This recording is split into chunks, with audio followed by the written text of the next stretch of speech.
যেদিন বিবাহ করতে গেছে সেদিনই জানে ও বিয়ে করিয়ে নিয়েছে, আমার একটু আটা বাটা হবে। এতদিন তো ভালো ছিলাম, এখন বিয়ে করে নিয়ে আসার পরে আমাকে এর খরচ বড় সব কিছু বহন করতে হবে। আর আমার তাই বিয়ে করে বাড়ি নিয়ে যায়। বাড়ি নিয়ে যাওয়ার পরে তাকে ঘরের ব্যবস্থা করে দেওয়া হয়, তাকে খাওয়া দাওয়ার ব্যবস্থা করে দেওয়া হয়, তাকে কাপড়ের ব্যবস্থা সব কিছু করে দেওয়া হয়। নারীদেরকে বলা হলো, নারীরা এটা হলো তোমার কে? এটা হলো তোমার স্বামী, এটা তোমার হলো নেতা।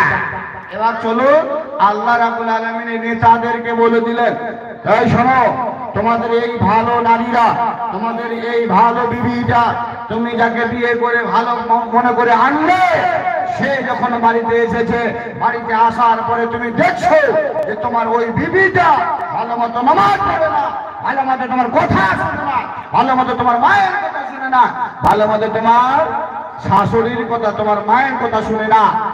ये অনেক রকমের ঢাল বাহানা করে নামাজ পড়তে বললেও নামাজ ঠিক মতো পড়ে না। আল্লাহ রাব্বুল আলামিন তখন বলছেন, শোনো, এই মেয়েটাকে ভালো লাইনে আনার জন্য তিনটে পদ্ধতি আছে।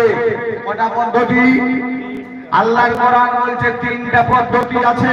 যে তিনটা পদ্ধতিতে ওই মেয়েটাকে লাইনে আনতে হবে, ওই তিনটা পদ্ধতিতে মেয়েটাকে পথ দেখিয়ে তাকে ঠিক করতে হবে।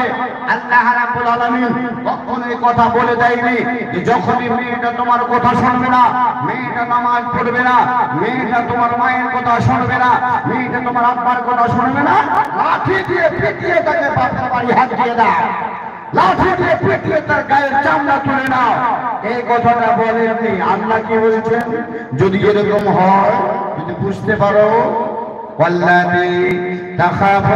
বাড়িতে নিয়ে গেছ, কিন্তু তোমার কথা মানতে চাইছে না, তোমার কথা শুনছে না, নামাজ রোজাও ভালোভাবে করে না, শাশুড়ি শ্বশুরের কথা মানে না, তবে এরকম যদি তুমি ভয় পাও, তার চরিত্র ভালো নয়, তার আখলাক ভালো নয়, তার ব্যবহার ভালো নয়, আল্লাহ তখন বলছেন, ভাই আমার বান্দার দলেরা, ওই মেয়েটাকে ভালো মতো তোমরা বুঝাও, ভালো মতো তাকে তাকরীর শোনাও, ভালো মতো তাকে ওয়াজ শোনাও, ভালো মতো করে তাকে এক জায়গায় নিয়ে মাশওয়ারা করো। এই আমার বউরি, তুমি মুসলমানের মেয়ে, তুমি ভালো ঘরের মেয়ে, তোমাকে নামাজ রোজা করতে হবে, ভালো মতো স্বামীর খিদমত করতে হবে, আমার মা বাপটাকে বাপের মতো সম্মান দিতে হবে, মায়ের মতো সম্মান দিতে হবে।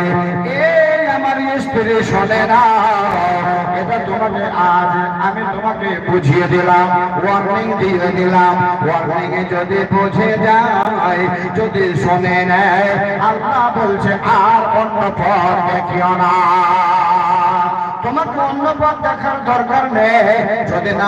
যদি শোনে এটাতেও, তবে আল্লাহ রাব্বুল আলামিন বলছেন, ওয়াহজুরহুন্না ফিল মাদাজি, এই আমার বান্দারা, তবে তোমরা তোমাদের ওই বিবিটাকে একটু আলাদা করে দাও বিছান থেকে।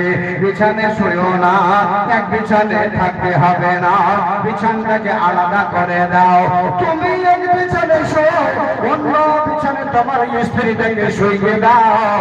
যদি ভালো ঘরের মেয়ে হয়, যদি ভালো ঘরের মেয়ে হয়, বুঝা যদি মেয়ে হয়, তবে বুঝতে পেরে নেবে ওই দিন আমাকে বলেছিল, আমার নারী রে, আমার বিবি রে, সেদিন আমাকে ভালো মতো বলে